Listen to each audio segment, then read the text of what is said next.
Chers amis, bonjour. Bienvenue à cette nouvelle édition des Petits Déjeuners de l'Alliance internationale.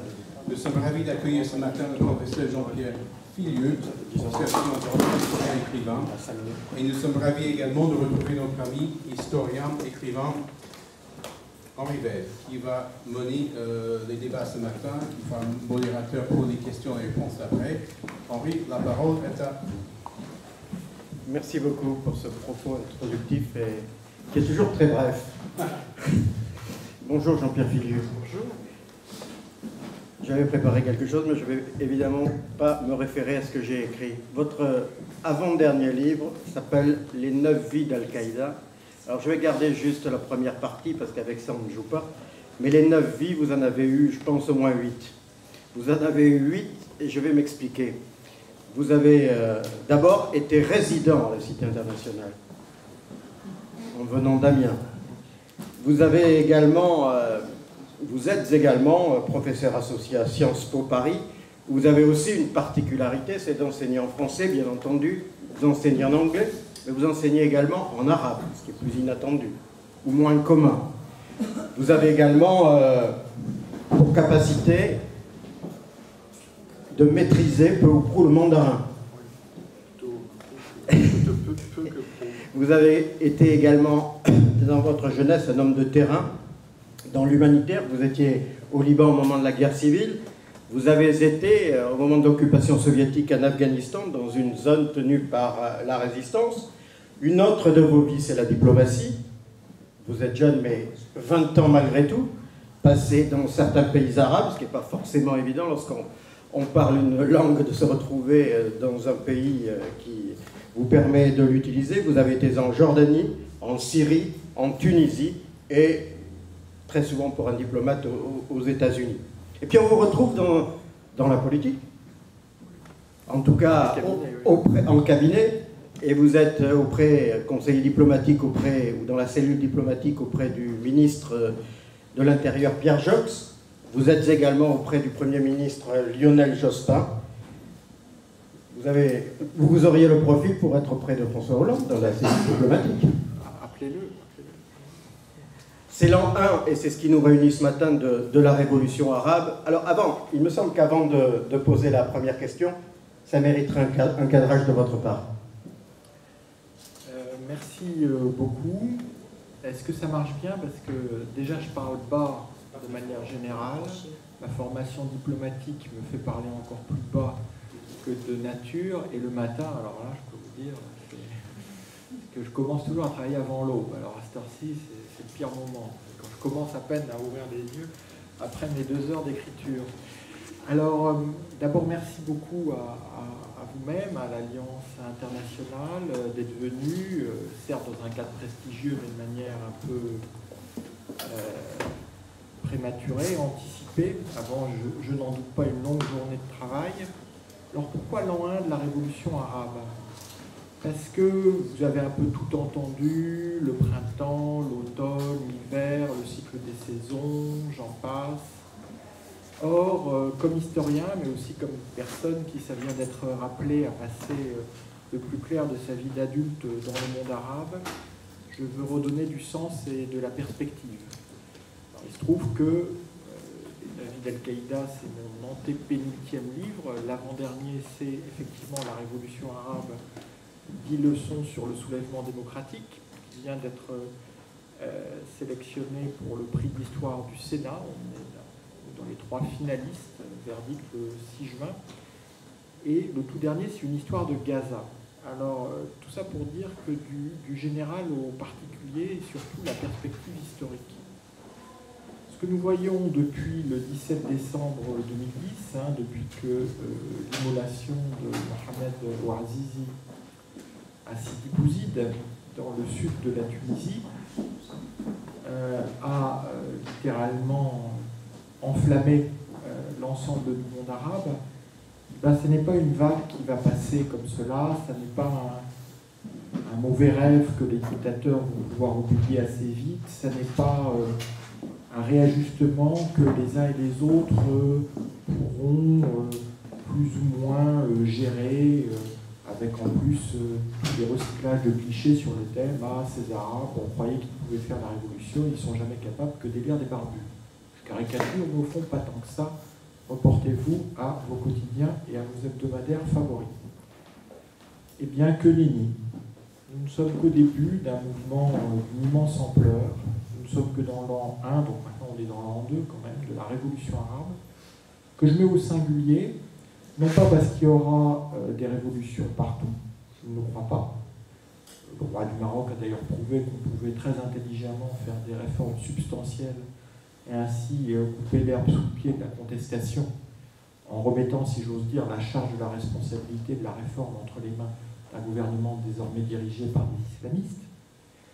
Mais il y aura partout une dynamique révolutionnaire, et je vais vous dire en 2 mots pourquoi, avant qu'on passe effectivement aux questions-réponses, qui, elles, je n'en doute pas, seront beaucoup plus en phase avec une actualité immédiate, ce qui n'est généralement pas la meilleure façon de comprendre les grands mouvements historiques. On vit, nous tous, dans une culture du clip, du zapping, qui fait, excusez-moi, qu'on ne comprend plus grand-chose à ce qui se passe. Et que, effectivement, je fais un peu le vieux réac, mais trop d'informations tue l'information.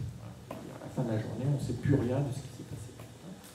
Dans le monde arabe plus qu'ailleurs, parce qu'en plus, ne vous y trompez pas une seconde, beaucoup de puissances, de personnes, d'intérêts convergent pour que vous n'y compreniez plus rien.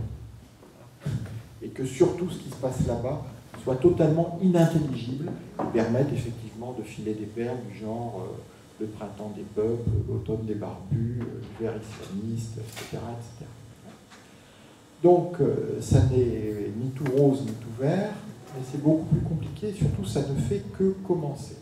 Donc, si je pouvais simplement vous convaincre de cette idée que ça ne fait que commencer, et que tout jugement prématuré sur ce bouleversement historique majeur,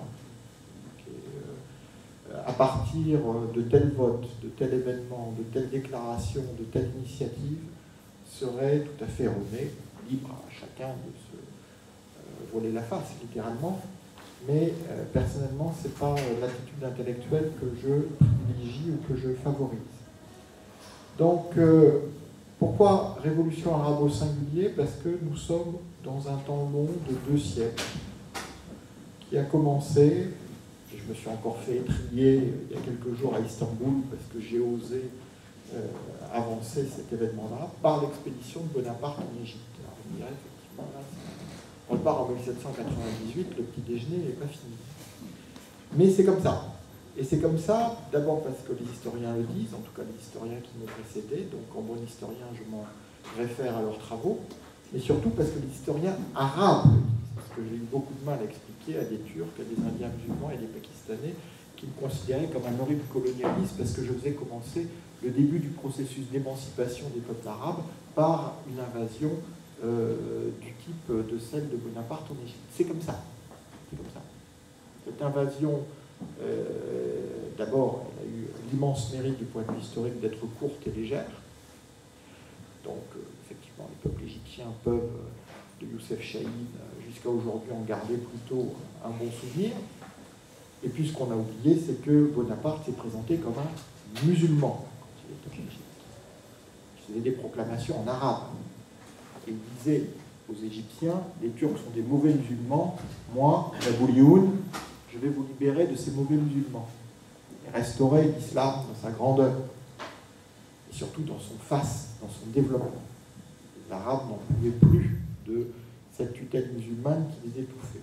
Bon, pour faire quand même un peu court, on a donc eu ce mouvement de Nahda qui démarre en 1798, donc de renaissance, et qui effectivement est un événement Janus, comme disent les historiens qui écrivent bien, ce qui n'est pas mon cas,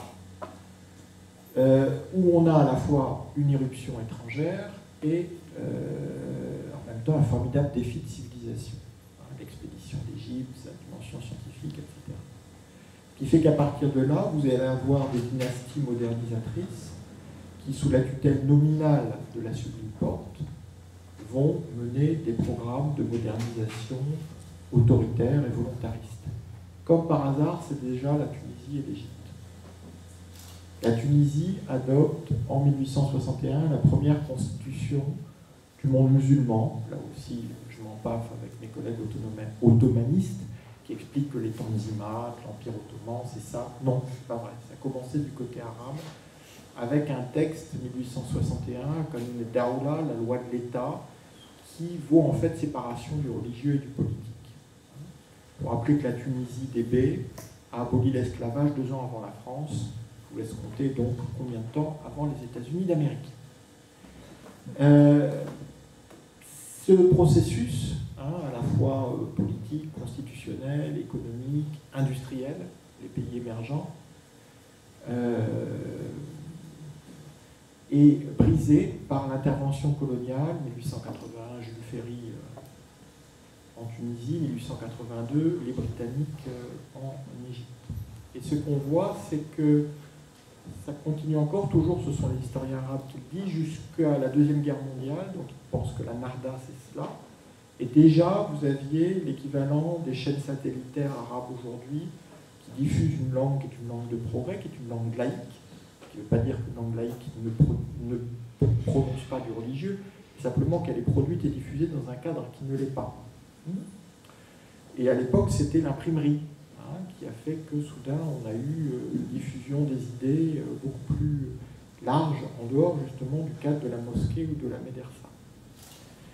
Et les Facebook Kids ou la génération Facebook de l'époque, c'était les jeunes diplômés, une classe cosmopolite qui d'un bout à l'autre du monde arabe entrait justement en résonance et portait des idées nouvelles, des idées perturbantes pour l'ordre établi. Tout cela, pour faire très simple, est interrompu avec les indépendances qui sont d'indépendances fourvoyées, dévoyées, détournées assez vite, à la fois pour des processus complexes. Évidemment, la lutte contre l'État d'Israël qui favorise l'émergence de pouvoirs militaires, mais aussi la diffusion de l'idéologie soviétique et de ces modèles catastrophiques de développement industrialisant en Algérie et ailleurs, qui font que ce sont des castes, à la fois, évidemment, dans les républiques militarisées, mais aussi dans les monarchies, qui vont s'emparer du pouvoir. Et autant cette première génération de l'indépendance avait une forme de légitimité nationaliste, autant la deuxième génération, qui n'a rien fait pour l'indépendance, ni pour quoi que ce soit d'ailleurs, quelle est la contribution de Moubarak à l'histoire de l'Égypte, il faudra quand même un jour s'interroger. Nasser, on peut dire ce qu'on veut, Sadat, on peut dire ce qu'on veut. Il y a quand même des éléments à amener à son crédit. Et ça, c'est quand c'est juste le successeur. Mais alors quand c'est le fils, quand c'est Bachar el-Assad qui hérite de Hafez al-Assad, la République syrienne en 2000 à la mort de son papa, non seulement on a donc ce système qui est un système de prédation autoritaire sur la base des services de sécurité, c'est-à-dire que ces armées qui n'ont jamais gagné aucune guerre gagnent la guerre contre leur peuple et traitent leur peuple comme une armée d'occupation traiterait son peuple. Ce processus arrive en fait à... Ça fait des années que la situation était mûre. Une des raisons pour lesquelles ça ne s'est pas passé plus tôt, c'est l'invasion de l'Irak, qui est une catastrophe absolue, qui a été un formidable argument pour tous les dictateurs, parce que ça a été un tel désastre après la chute de Saddam Hussein qu'ils ont pu dire, vous voyez, c'est nous le chaos. C'est d'ailleurs ce qu'ils disent toujours aujourd'hui. Et quand vous avez des bombes qui tuent une centaine de personnes au cœur de Sanaa, soi-disant du fait d'Al-Qaïda, vous pouvez vous demander si le dictateur qui vient juste de partir est tout à fait innocent dans ce type de carnage. Donc moi, au chaos, ça tombait très bien, c'était exactement le discours qu'on voulait entendre au nord de la Méditerranée.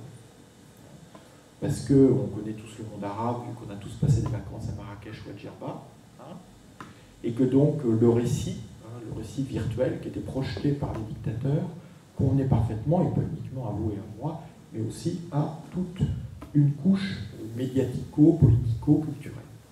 Et pendant ce temps-là, les Arabes, ils vivaient, ils protestaient, ils se battaient, généralement dans l'indifférence des uns et des autres.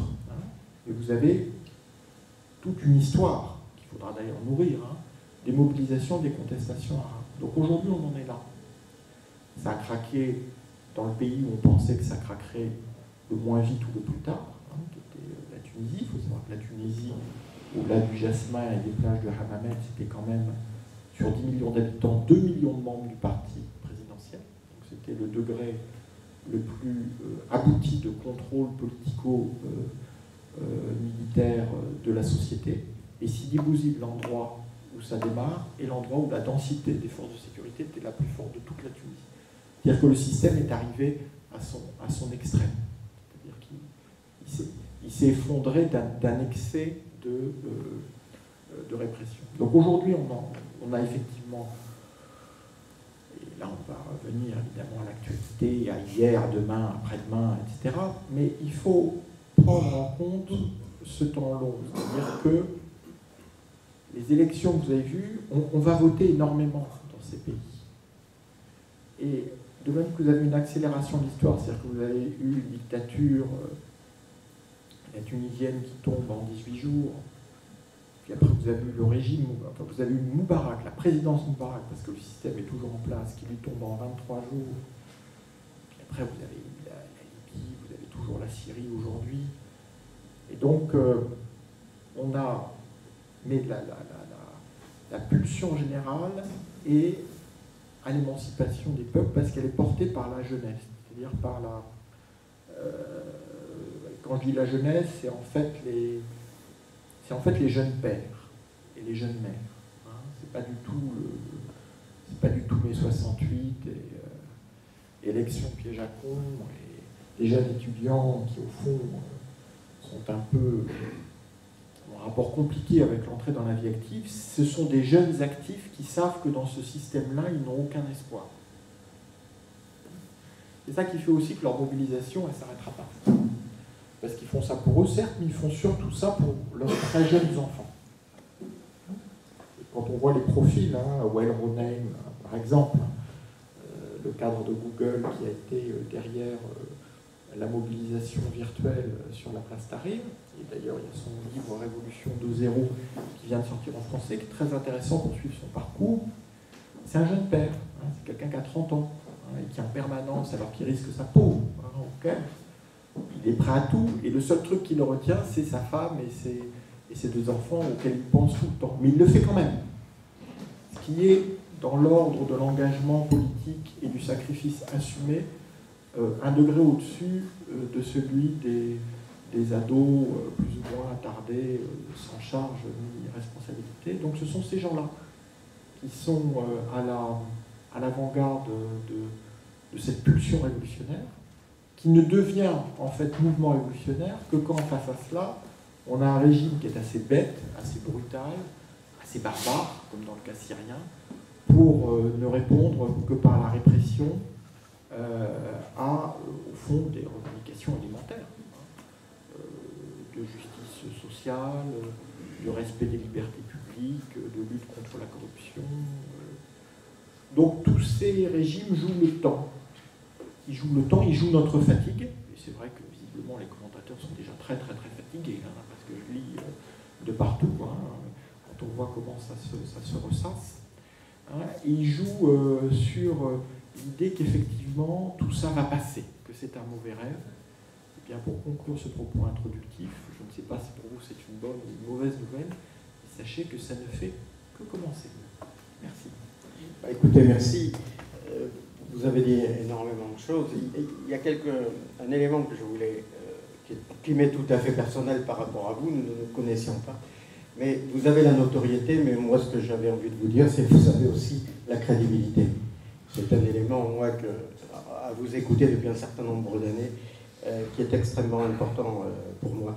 Il y a une chose que vous avez dite également qui est très intéressante, c'est la manière dont les journalistes et le milieu politique, étant journaliste, j'accepte bien volontiers la critique parce que je la partage, c'est effectivement ces emballements qui font qu'on ne comprend pas grand-chose, et puis surtout ce suivisme et cet aspect assez moutonnier de la profession. Mais je vais quand même, malgré tout, j'avais la peine, je n'osais pas, malgré tout, à faire le journaliste et vous poser des questions de journaliste, puis je vais le faire, bien entendu. Demain, on vote en Égypte. premier tour de la présidentielle.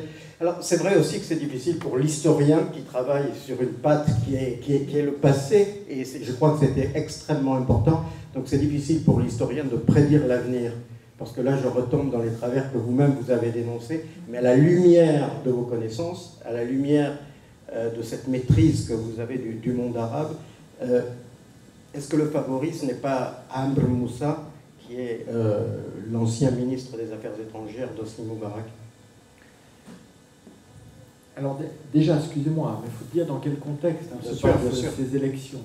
On a Hosni Moubarak qui, le 10 février 2011, après 22 jours de contestation et à peu près 800 morts tués par balle ou sous la torture ou sous les coups de bâton au cours des manifestations, dit à la télévision qu'il ne partira pas.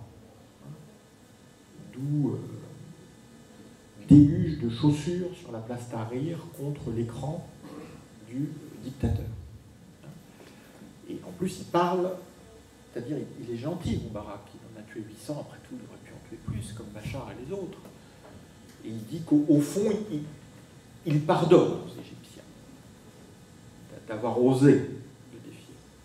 Il leur parle littéralement comme un père parlerait à des enfants qui ont fait une grosse bêtise.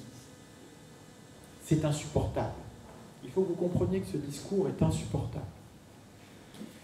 Il est insupportable parce que c'est le rapport patriarcal au pouvoir, et c'est pour ça que je suis obligé de le souligner avant d'en venir à la présidentielle. Il est plombé, et je l'espère, ça c'est un acte de foi, mais de foi argumentée, et je l'espère condamné. Parce que ce rapport patriarcal au pouvoir nourrit tous les autoritarismes, toutes les dictatures, toutes les violations des droits de l'homme. Et ça, à mon avis, c'est fini. C'est fini parce qu'il y a ces jeunes qui, eux, sont des pères qui ont 1, 2 ou 3 enfants, qui eux-mêmes ont grandi dans des familles du même modèle. La transition démographique est effective dans le monde arabe. On fait plus d'enfants en France qu'en Tunisie. Il faut arrêter avec les clichés plus ou moins eugéniques et parfois racistes. Donc, le rapport au père, donc à un pouvoir de type patriarcal, est complètement différent. Donc, à mon avis, les élections les plus importantes partout dans le monde arabe sont les élections parlementaires, qui sont celles qui donnent effectivement la photographie du pays, d'autant que tous ces régimes post-révolutionnaires ont eu l'intelligence de refuser le calamiteux système électoral à la française, qui est une des causes directes de la guerre civile algérienne des années 90, et qu'après tout, les islamistes en Tunisie, hier, en Égypte, au Maroc, avant-hier, n'ont pas fait beaucoup plus que le fils n'avait fait en 91, mais du fait du scrutin majoritaire, le fils avait tout raflé, provoquant la réaction, donc la suspension du processus électoral et une guerre civile qui a fait entre 100 et 200 000 morts. Cette incertitude en elle-même donne une vague idée de l'horreur qui s'est abattue sur l'Algérie pendant près de 10 ans. Donc, ce qui est très important en Égypte, c'est qui définit les règles du jeu, en Égypte comme ailleurs. En Tunisie, le plus dur, si j'ose dire, effet de la transition post-révolutionnaire, vu qu'on a une constituante qui va définir cette constitution, qui est effectivement dans la pluralité, même si les islamistes y disposent d'une majorité relative, et on a des autorités de transition qui sont tripartites. Les islamistes à la tête du gouvernement, nationalistes à la tête de l'État, et social-démocrates à la tête de la constituante. En Égypte, pour l'instant, la seule certitude qu'on a, quel que soit le résultat des élections de demain, c'est que c'est les militaires qui ont toujours le pouvoir. Et tous les pouvoirs. C'est-à-dire que très souvent, on dit les islamistes ont pris le pouvoir, à Gédabon, ils ont pris le pouvoir où? En Égypte, en Tunisie, ils le partagent. Au Maroc, ils sont à la tête d'un gouvernement de coalition. Et en Égypte, ils sont ultra-majoritaires à l'Assemblée et ils n'ont aucun pouvoir. Il faut quand même rappeler des choses élémentaires. Les militaires ont tout le pouvoir. les militaires désignent le gouvernement, qui est à leur botte, et à mon avis, ce qui me permet de répondre à votre question, le favori des sondages et le favori des militaires, c'est l'actuel Premier ministre, qui est justement à leur botte, Ahmed Shafik. Cela dit, les militaires vont avoir tout intérêt à ce qu'une personnalité crédible occupe le devant de la scène pour leur permettre, eux, de ne pas être en première ligne par rapport aux débordements qui ne vont pas cesser en Égypte. L'Égypte est un pays qui ne va pas bien du tout. Il ne faut pas dire que c'est à cause de la révolution qu'il ne va pas bien. Il n'allait pas bien du tout avant. Simplement, on avait littéralement balayé les pyramides sous le tapis. Alors du coup, on ne marchait pas très bien. Mais c'était là. Donc, Anwar Moussa, peut-être. Il est certain que la coalition, la candidature la plus intéressante est celle d'Abou Foutour, Abdelmonem Abou Foutour, parce que c'est un dissident des frères musulmans qui rassemble une coalition qui va de l'extrême gauche aux salafistes.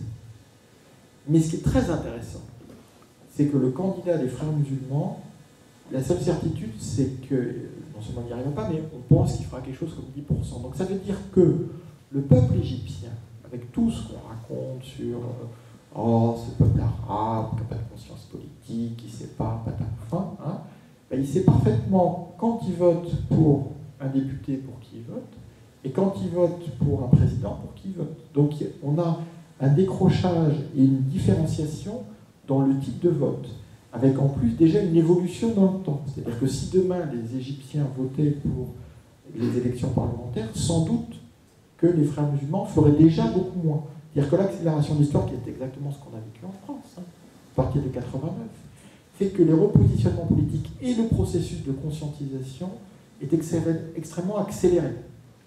Et que, à mon avis, les islamistes ont fait ces dernières semaines les meilleurs scores qu'ils feront de toutes les années à venir.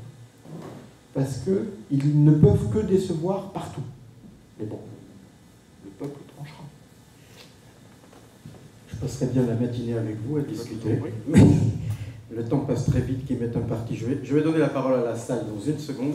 Et je voudrais qu'on revienne juste sur un élément que vous évoquiez tout à l'heure et qui me paraît important. Vous disiez, nous en sommes à l'an 2 de la révolution, des révolutions. Et vous allez voir ce que vous allez voir. Oui. Et on va voir quoi, selon vous? Écoutez, on va voir ce qu'on a vu dans beaucoup d'autres endroits, y compris sur notre continent, c'est-à-dire l'émancipation des peuples, dans des voies qui sont les leurs, qu'ils définiront, mais sur la base de principes qui, eux, sont des principes universels, et sur lesquels ils sont tout à fait intransigeants, qui sont un principe de liberté, de droit, qu'ils mettent partout en avant et pour lesquels, il ne faut jamais l'oublier, ils sont prêts à mourir. Et donc, il y aura des allers-retours, il y aura des hauts et des bas, il y aura des trahisons, il y aura des défections, il y aura des déceptions, mais le mouvement, il est là. Et je mentionnerai juste une chose. Aujourd'hui, le prix du pétrole est à combien? À 100, je ne sais plus combien, le baril. Il sera à 20, vous auriez déjà 10 régimes par terre. Donc vous voyez à quoi ça tient. Et il est à combien? Vous avez le prix du... 105, 110. Voilà, 105, 110, ben il sera à 20, vous auriez déjà 10 régimes arabes de plus par terre. Donc vous voyez à quoi ça tient. C'est quand même pas très solide, cette histoire. La parole à la salle, madame. Professeur, je vais me permettre de retourner à l'histoire. L'analyse de Ibn Khaldoun, il dit que le changement, il parle de son époque, c'est le saint, celui qui était à la tête des Zawiya, c'est des confréries, le faqih malikite et le peuple. Eh bien, curieusement, je crois que ce schéma, seulement il déplore que ces trois forces ne conduisent pas l'État-dynastie à l'État-nation. Ibn Khaldoun ne dit pas l'État-nation, mais il suggère le concept de l'État-nation. Il fait référence à l'Europe. Eh bien, curieusement, je crois qu'on pourrait appliquer ce schéma à l'époque actuelle. Nous avons le saint, ce sont ces garçons qui se font brûler. Nous avons le faqih, c'est les forces salafistes, et la masse. Et peut-être, d'après ce que vous avez dit, ce qui a changé, c'est que la masse n'est plus une masse inerte. C'est une masse qui aspire à changer l'état dynastie, c'est-à-dire les Moubarak et compagnie, par un État-nation. Est-ce que vous croyez que cette analyse est pertinente? Et qu'est-ce que l'Europe peut faire vis-à-vis de ce schéma-là? D'abord, je vous remercie de citer Ibn Khaldoun. Il faut savoir que non seulement c'est un auteur qui a beaucoup accompagné mes collègues comme moi-même, mais sa statue était devant mon bureau à l'ambassade de France à Tunis pendant 4 ans. Donc, ça permet de me sentir une certaine familiarité pour le grand homme. Mais enfin, vous voyez, je ne sais pas si on utiliserait les discours de la Boétie pour essayer d'expliquer Marine Le Pen ou Mélenchon. Hein. Donc il faut quand même faire attention avec le futur antérieur. Je vais dire, je ne vais pas paraphraser un discours tristement fameux, mais ça fait longtemps que les Arabes sont rentrés dans l'histoire. Ils ne sont plus dans les cycles. La vision d'Ibn Khaldoun, comme d'ailleurs de tous les penseurs du Moyen-Âge, c'est une vision cyclique. Une vision qui est empreinte d'un fatalisme profond, hein, lié plus ou moins à la religion. On n'est plus dans ça depuis, on va dire, depuis la Nahda, pour faire simple. Hein. L'État-nation, ça fait belle lurette qu'il est avancé. Simplement, on ne le savait pas encore. Hein. Et ce qui est très frappant, c'est de voir que les mouvements actuels sont à la fois des mouvements à tonalité, à résonance pan-arabe, avec un lexique, une grammaire qui sont communs d'un bout à l'autre du monde arabe. Pour faire simple, c'est l'arabe al-Jazira. En même temps, à chaque fois avec des préoccupations, des revendications qui sont tout à fait spécifiques, hein, à l'histoire, au contexte dans lesquels elles s'exercent, même s'ils fonctionnent en écho. Hein. Et ce qu'on voit, ça n'est un paradoxe d'ailleurs que superficiel, parce qu'après tout, pour faire de la politique, il faut faire de la politique dans un cadre. Et ce cadre, c'est le cadre des frontières postcoloniales.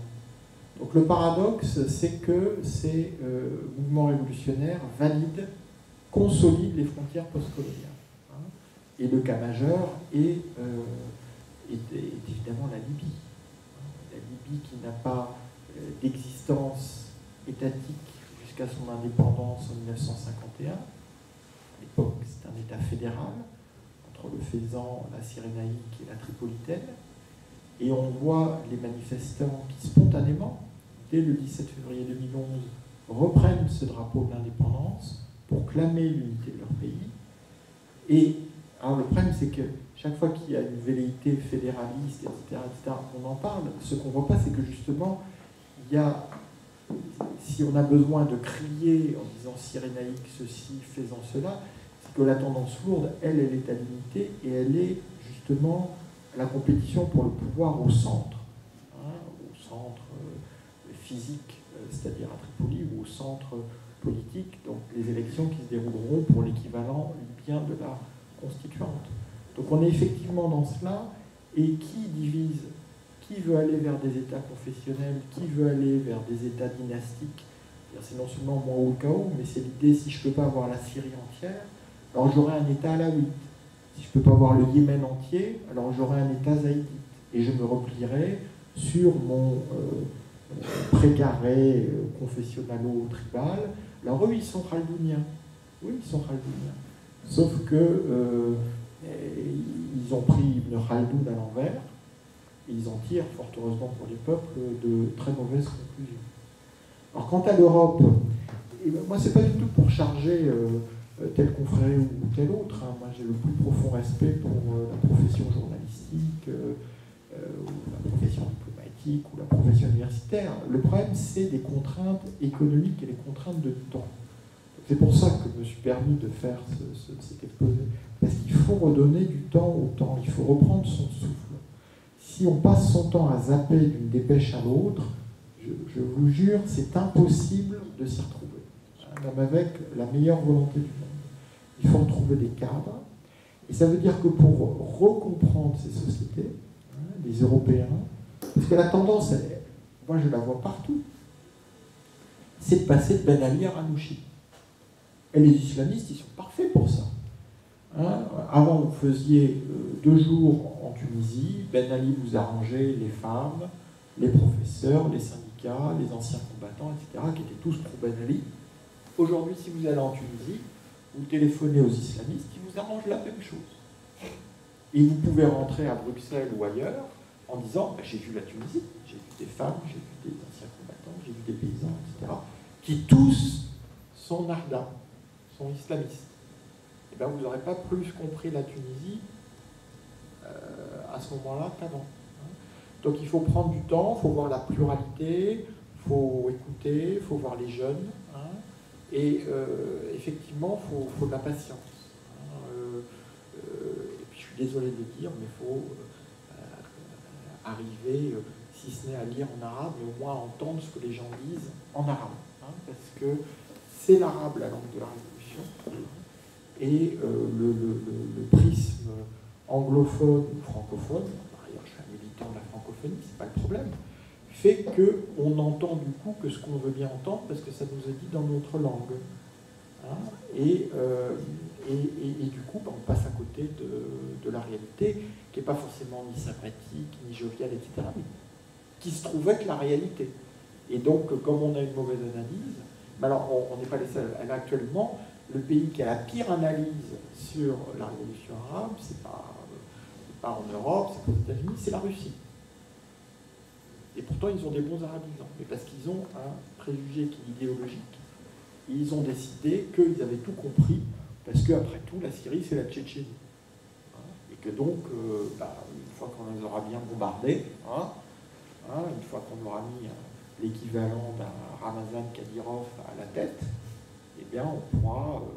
il faut quand même savoir que la Tchétchénie a voté à 99% pour Poutine. Donc effectivement, on peut, avec ce type d'analyse, être en phase avec ce qui se passe dans le monde arabe, croit-on, sauf que c'est un village Potemkin, littéralement. Ni Ben Achour, pardon, une seconde, ni Ben Achour, Yad Ben Achour, ni Mavlouki ne sont islamistes. Oui, enfin, vous pouvez faire une très longue liste. Le problème, c'est intéressant le concept de non-islamiste. Ah oui. Parce qu'à partir du moment où on définit les gens comme non-islamistes, on met les islamistes au centre. Oui, d'accord. Et tout le débat, une des raisons du succès de Narda, donc le parti islamiste en Tunisie en octobre dernier, c'est que c'était eux et nous. Toute la presse ne parlait que des islamistes et des non-islamistes. Donc ça veut dire que c'est eux qui contrôlent le débat.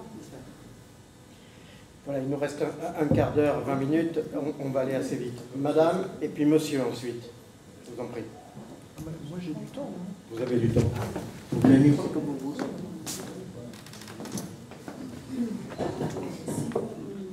Mettez le micro auprès. Moi aussi, je veux poser une question, mais pour éviter le panique par parole, j'ai écrit mon question. Ça va être un peu longue. Je pensais toujours les processus de révolution dans les pays arabes ont mis en avant 3 éléments, à savoir le pain, la liberté et l'honneur. 3 éléments qui forment aussi, sans équivoque, les demandes de fond de la révolte en Égypte. La Révolution française de 1789 a eu lieu en tout autre continent. Mais avant de parvenir à la France d'aujourd'hui, ce pays a d'abord connu une période de dictature militaire qui s'est déroulée à travers la succession de 3 étapes. D'abord, Assemblée constituante, puis la Convention et enfin la Directoire. Il n'avait pas à cette époque l'ombre d'une pensée politique, sociale et démocratique.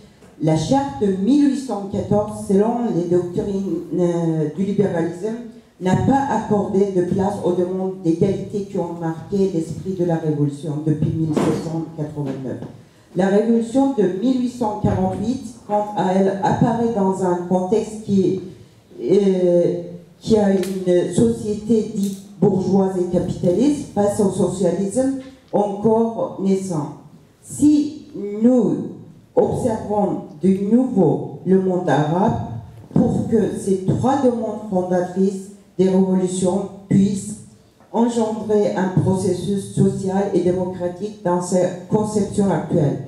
Serait-il pertinent de conclure que le monde arabe doit passer par les processus que connut la France en son temps, ou serait-il plus pertinent d'analyser différemment, comme le pense Durkheim, les vérités sociales et les types de formation de chaque société? Merci. Voilà. Oui, alors, bon, chère madame, les historiens considèrent qu'en gros, la Révolution française a duré 100 ans. Donc la seule chose que je peux vous dire, c'est que la Révolution arabe, ce sera plus court.